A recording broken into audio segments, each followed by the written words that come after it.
Guten Morgen, auch von meiner Seite. Wir stehen mitten in der Schulferienzeit oder in der Mitte der Schulferien. Wir haben bereits Ferien gehabt. Wer von euch hat auch schon Ferien gehabt? Einige. Wer hat gerade jetzt Ferien? Vielleicht der eine oder andere, vielleicht auch im Livestream. Und bei wem stehen sie noch bevor? So gut. Da gibt es ja wahrscheinlich die jetzt gar nicht aufgestreckt haben, die gar keine Ferien haben. Aber irgendwann werden auch die haben. Vor ein paar Jahren, ich glaube, es war vor 3 Jahren, bin ich mal in den Genuss gekommen von All-Inklusiv-Ferien. Das ist sonst gar nicht so mein Stil, aber ich muss sagen, wir haben das so richtig genossen. Man muss sich um nichts kümmern. Wer kennt das All-Inklusiv oder wer darf das jetzt auch gerade haben? Schon noch angenehm, oder? Also bei uns ist es so, man hat sogar zu Abend um 11 Uhr noch an den Grill gehen, man hat immer noch ein Stück Fleisch bekommen. Unwahrscheinlich. Jetzt All-Inklusiv, das ist gar keine neue Erfindung. Man hat das Dokument gefunden, das ist über 2500 Jahre alt. Und da ist bereits die Rede von All-Inklusiv. Da steht nämlich, ihr habt Durst, kommt her, hier gibt es Wasser. Nehmt euch Brot und esst hierher, hier gibt es Wein und Milch. Bedient euch, ihr dürft köstliche Speisen genießen und euch daran satt essen. Die Idee von All-Inklusiv ist nicht neu, aber ihr ahnt es, das ist nicht irgendein Dokument, es ist ein Text aus der Bibel, ein bisschen verkürzt, wie ich ihn jetzt gebracht habe, aus dem Jesaja-Brief, und wir werden jetzt noch den ganzen Text im Original lesen. Der das nämlich sagt, ist Gott. Der Herr ruft, ihr habt Durst. Kommt her, hier gibt es Wasser. Auch wer kein Geld hat, kann kommen. Nehmt euch Brot und esst hierher. Hier gibt es Wein und Milch. Bedient euch, es kostet nichts. Warum gebt ihr euer sauer verdientes Geld aus für Brot, das nichts taugt, und für Nahrung, die euch nicht sättigt? Hört doch auf mich und tut, was ich sage, dann habt ihr es gut. Ihr dürft köstliche Speisen genießen und euch daran satt essen. Hört mir zu und kommt her. Ja, nehmt meine Worte an, dann werdet ihr leben. Was liegt dem Vers oder diesen Versen zugrunde? Es ist eine ganz tiefe Sehnsucht, die Gott zu uns Menschen hat. Und im Gegensatz zu All-Inklusiv ist es wirklich gratis, weil All-Inklusiv zahlt man ja irgendwie schon. Und dort geht es um Business, aber da geht es um Beziehung. Es geht um die Herzensbeziehung, die Gott sich wünscht. Es geht um seine ganz tiefe Sehnsucht, die er hat. Und es geht sogar um einen Bund. Im Folgevers heißt es nämlich, ich will einen Bund für alle Zeiten mit euch schließen und euch die Gnade erweisen, die ich David versprochen habe. Hierher, komm. Das ist der Ruf. Und den finden wir nicht nur in diesem Text hinein, sondern er zieht sich wie ein roter Faden durch die ganze Bibel durch. Angefangen bei Adam und Eva, schon dort ruft Gott, Adam, wo bist du? Wo er sich versteckt hat. Oder auch in der Schöpfungsgeschichte sehen wir, dass wir zur Ebenbildlichkeit geschaffen sind. Es geht um Beziehung. Und so zieht sich das durch bis ganz am Schluss, bis ins letzte Kapitel von der Offenbarung. Was heißt, Kapitel 22, der Geist und die Braut sagen, komm. Und wer das hört, soll auch rufen, komm. Wer durstig ist, der soll kommen. Jeden, der es haben möchte, wird Gott das Wasser des Lebens schenken. Komm. Ich darf gerade aus einer Ferienwoche von GVC-Mitarbeitenden, die sich im interkulturellen Bereich engagieren, vor allem im Bereich für die Ferienwoche für Migranten, die wir sonst machen. Übrigens, unser Schlagzeuger war auch dabei, er hat uns bekocht. Ich darf gerade zurückkommen und das Motto von dieser Woche war «Zurück zur Quelle». Und in unserem Zimmer ist so ein schönes Fläschchen gestanden mit einer liebevoll gestalteten Etikette. Und dort drauf ist gestanden aus Offenbarung 21, ich will dem Durstigen geben von der Quelle des lebendigen Wassers umsonst. Der Ruf an die Quelle her, der zeigt Gottes Sehnsucht nach den Menschen, nach uns. Er will uns Gemeinschaft geben, will uns Erfüllung geben, will uns Leben geben. Das dürfen wir alles in ihm finden. Schon im Alten Testament ruft Gott unaufhörlich zu seinem Volk. Er möchte eine lebendige Beziehung zu ihnen haben. Er nennt sein Volk sogar das Volk Israel, sein Eigentumsvolk. Die Treue ist aber oft so einseitig, weil die Menschen vergessen ihn oder wenden sich sogar anderen Göttern zu, Götzen. Und so ist es bewegend, wenn wir beispielsweise im Buch Hosea lesen, trotz ihrer Untreue, und er sagt, wie könnte ich dich preisgeben, Ephraim? Es ist seine Sehnsucht nach dieser Beziehung. Im Neuen Testament erreicht Gottes Werben und die Menschen seinen Höhepunkt in Jesus Christus. Jesus sagt, das lesen wir im Johannesbrief, wenn jemand dürstet, der komme zu mir und trinke. Komm, trink, iss. Und gemeint ist da nicht nur das Volk Israel oder die Menschen ganz allgemein, sondern schau es heute einfach mal für dich an. Du bist gemeint und ich bin gemeint. Gott ruft dir zu, komm zu mir. Führen wir uns das vor Augen, am heutigen Tag, du und ich. Jesus braucht ein wunderbares Bild, das uns helfen soll, dass wir das besser verstehen können. Es ist das bekannte Bild vom Weinstock und von der Rebe. Damit die Trauben gedeihen können, ich glaube, das ist uns klar, damit sie reifen können, brauchen sie Saft, sie brauchen Lebenssaft. Und der Lebenssaft, der kommt von einem Ort, nämlich von dem Rebstock, wo diesen Trauben eben alles gibt, was sie brauchen. Der Text ist so schön, dass wir ihn jetzt in voller Länge miteinander lesen. Susanne wird ihn uns vorlesen.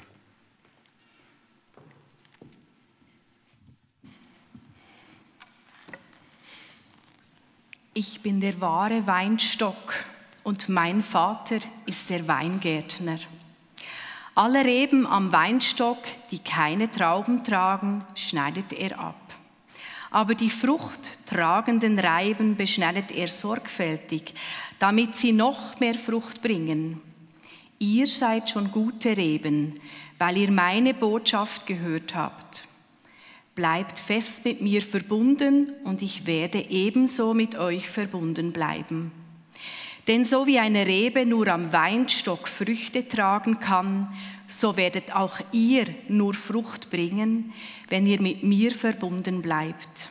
Ich bin der Weinstock und ihr seid die Reben. Wer bei mir bleibt, so wie ich bei ihm bleibe, der trägt viel Frucht. Denn ohne mich könnt ihr nichts ausrichten. Wer ohne mich lebt, wird wie eine unfruchtbare Rebe abgeschnitten und weggeworfen.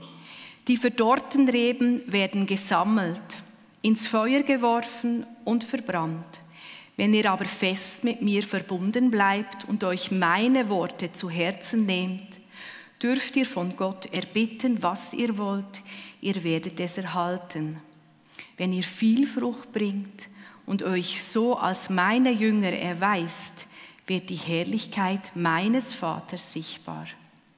Wie mich der Vater liebt, so liebe ich euch. Bleibt in meiner Liebe. Danke, Susanne.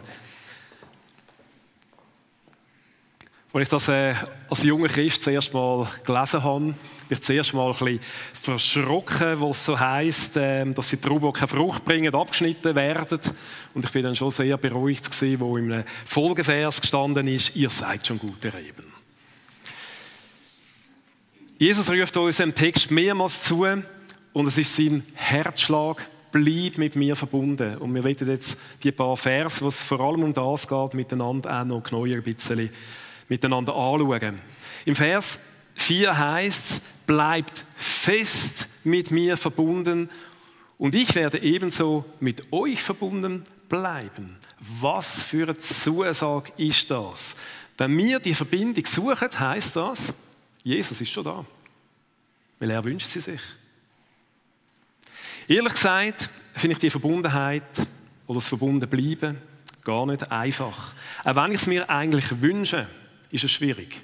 Das sind To-Dos, das ist eine volle Agenda, das sind irgendwelche Gedanken von mir selber, die ich als besonders wichtig anschaue.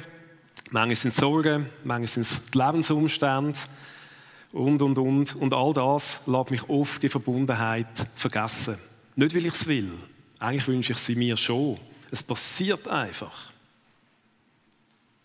In dieser Ferienwoche, in dieser interkulturellen Ferienwoche, haben wir auch darüber geredet, was es heisst, verbunden zu bleiben. Und jemand hat dann gesagt, dass er das so sieht, also ich weiß es gar nicht mehr. Er hat gesagt, in ihm bleiben heisst, egal was kommt, auch in Schwierigkeiten. Wir lesen dann weiter im Vers 4. Denn eine Rebe kann nicht aus sich selbst heraus Früchte tragen, sondern nur, wenn sie am Weinstock hängt. Ebenso werdet auch ihr nur Frucht bringen, wenn ihr mit mir verbunden bleibt. Haben wir das Wort wieder. Und das lehrt uns, glaube ich, zwei Sachen. Erstens, dass wir mit dem Weinstock, mit Jesus Christus verbunden sein dürfen. Er ist der Versorger. Er ist der uns Leben gibt, der uns den Lebenssaft gibt. Und zweitens, dass sogar durch uns heraus darf Frucht entstehen. Frucht für sein Reich. Und dann geht es weiter. Vers 5. Ich bin der Weinstock und ihr seid die Reben. Wer mit mir verbunden bleibt, so wie ich mit ihm, der trägt viel Frucht. Denn ohne mich könnt ihr nichts ausrichten. Nichts. Wir haben es vorher gehört, wir haben heute Morgen da innen keinen Strom gehabt. Wenn die wunderschönen Lampen da oben nicht verbunden sind mit dem Strom, dann hängen sie einfach dort. Aber sie leuchten nicht. Es braucht Verbundenheit mit dem Strom. Und wenn da innen steht, nichts ausrichten, was heisst das? Heisst das nur wenig? Vielleicht ein bisschen etwas? Nein, nichts heisst nichts. Null.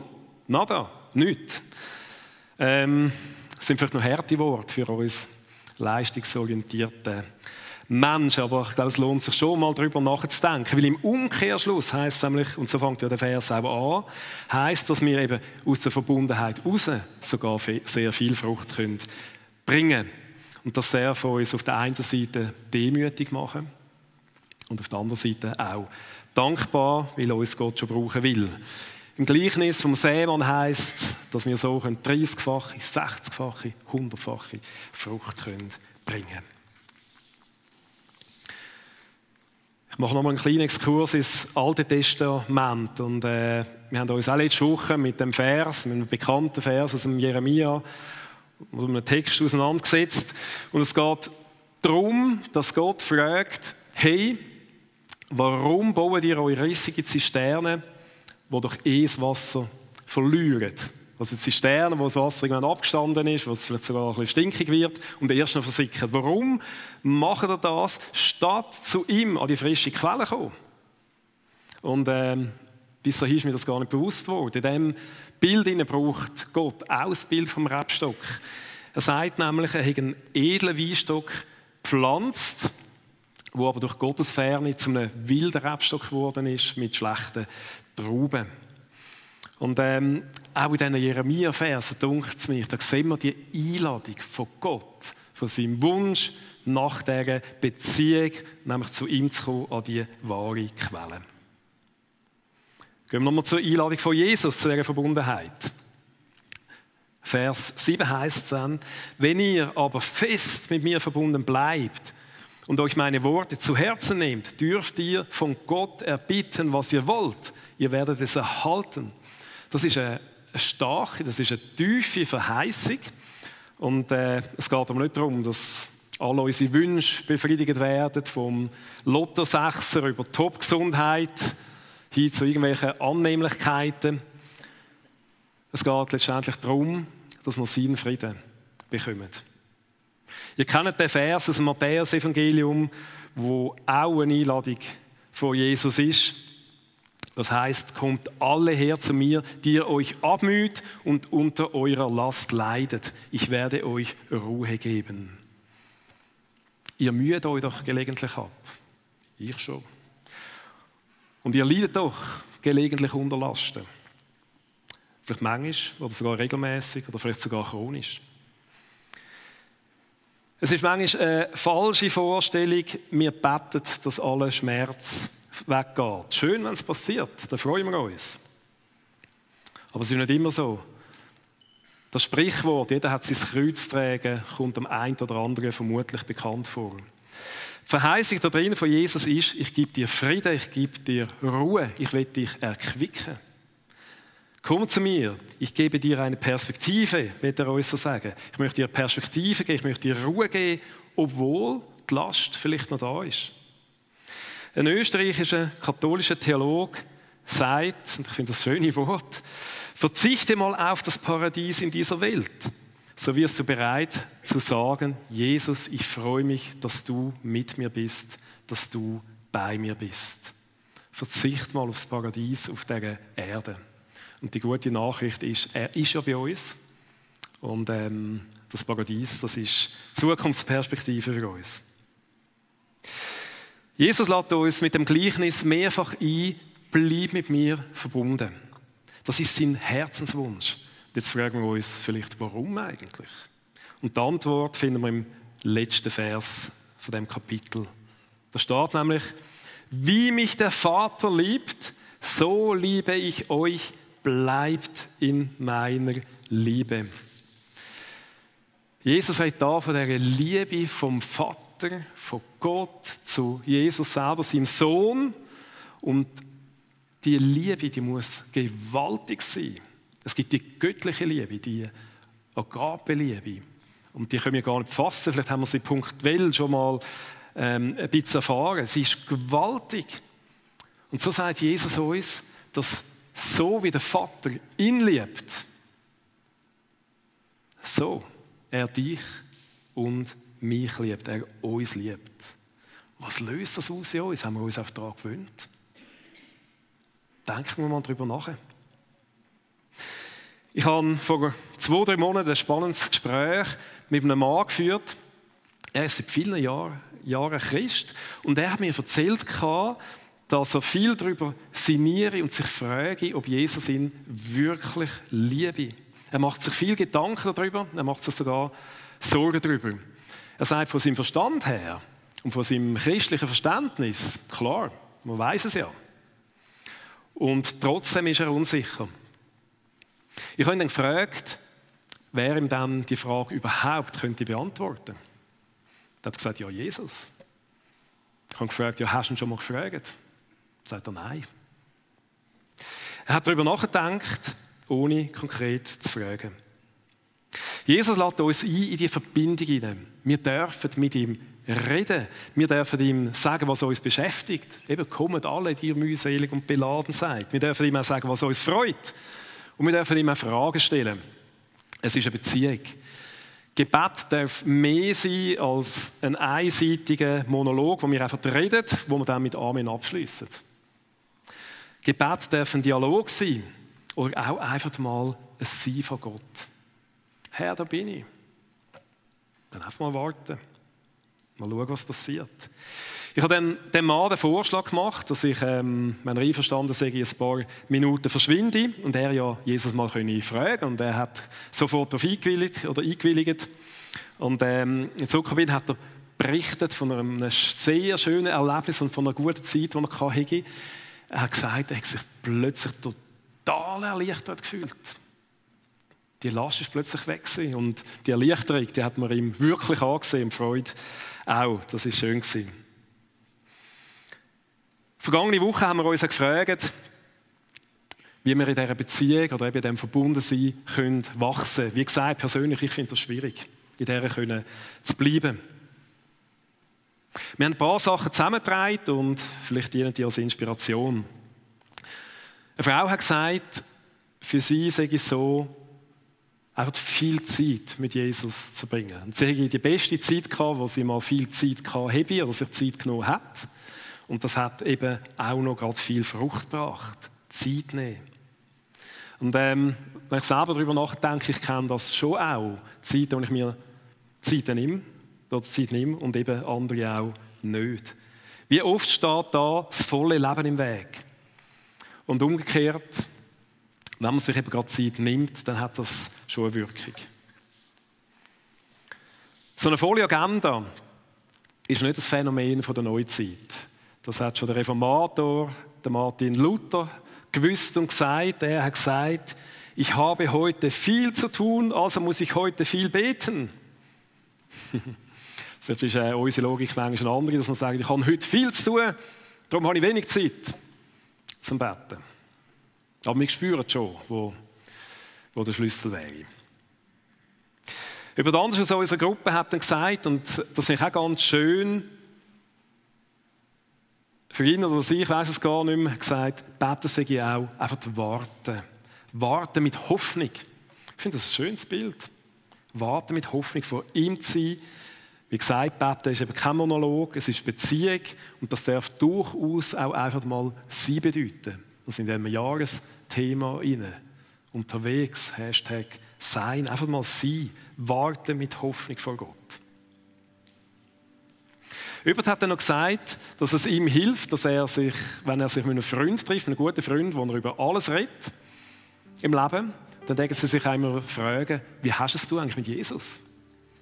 Und das regt dann auch wieder zum Denken an. Das erinnert dann wieder. Ich finde das ganz gut. Es gibt natürlich auch andere Zugänge. Das ist das Lesen in der Bibel, Wort, wie auch immer. Die Zugänge sind sehr, sehr unterschiedlich.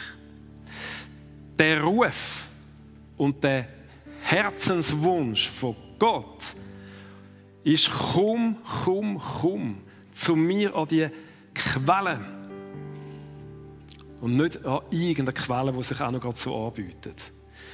Der Herzenswunsch von Jesus ist eine Einladung an dich und mich. Bleib verbunden. Und das darf unser Denken und unsere Lebensgewohnheiten schon normal oder immer wieder von Neuem bewegen. Warum? Wie mich der Vater liebt, so liebe ich euch. Bleibt in meiner Liebe. Amen. Herr, wir danken dir von Herzen für deinen Herzenswunsch. Einfach aus dieser Verbindung und wir danken dir für deine Liebe. Und lass du uns wachsen in dem hinein, dass auch die Verbindung von unserer Seite wachsen darf. Wir brauchen dich da drin.